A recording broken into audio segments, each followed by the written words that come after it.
rapports sexuels avec des femmes, une attirance envers des femmes, et ça leur a valu des violences. Et ça, c'est devenu compliqué de défendre ce genre de position, à tel point que ACT UP, qui est quand même pas n'importe laquelle des associations, a tweeté que les lesbiennes qui ne voulaient pas coucher avec des personnes trans étaient responsables, étaient complices de la propagation du sida.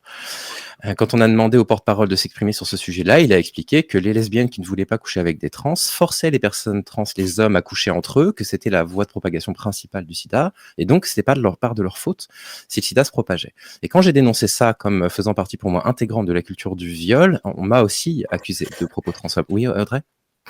Non, ça me fait. Il y a un motif qui est flagrant là-dedans, dans ce que tu racontes, et je le prends aussi avec le commentaire du Hugo par rapport à putophobe, transphobe, etc. Oui, vas-y. Et juste, je passe quelques tweets qui montrent un peu la violence du débat que Stéphane a sélectionné. Mais retiens la pensée, parce que je te. C'est qu'on est en plein, en fait, c'est vraiment l'inversion du sens, le renversement, c'est-à-dire que les défenseuses deviennent les attaquantes et les victimes deviennent les agresseuses. Parce que putophobe, ça veut dire quoi? Ça désigne quoi? Ça désigne les féministes qui défendent les femmes en situation de prostitution contre les proxénètes. Elles sont contre le système prostitueur, c'est-à-dire les clients, les puteros et les proxénètes. Or, ça devient putophobe, vous êtes contre les putes. Ouais, déjà, qui est-ce qui emploie ce... Non, et transphobe, ce sont les femmes...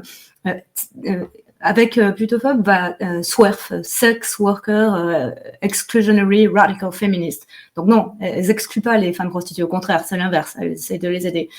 Et vous avez l'équivalent transphobe, c'est TERF, Trans Exclusionary Radical Feminist, mais ce n'est pas vrai.